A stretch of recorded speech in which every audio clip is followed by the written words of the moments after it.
দেখেন আশরাফুলের মিটিংয়ে কি পরিমাণ মানুষ হয়েছে। পুরা ফিল কিন্তু খুনা করে রয়েছে, মিটিংয়ে মানুষ নাই। দেখেন সেঙ্গা সমষ্টি এমএলএ আশরাফুল, দেখেন রাস্তাঘাট সব খালি, আর খালি ময়দানে ভাষণ দিতেছে, একটা মানুষও নাই। দেখেন তার নিজ এলাকায় বাড়ির বুকালে যে মিটিং পাচ্ছে সেই মিটিংয়ে মাদ্রাসায়, দেখেন রাস্তা সব খালি।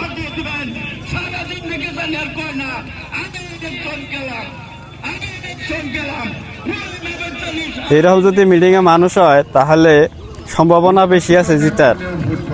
সবাই ভোট দিবেন কিন্তু আশরাফুল রে। দেখেন কি পরিমাণ মানুষ, আমি জুম করে দেখাইতেছি আপনাদের, দেখছেন। আশরাফুল হোসেন সাহাবী 2026 নির্বাচন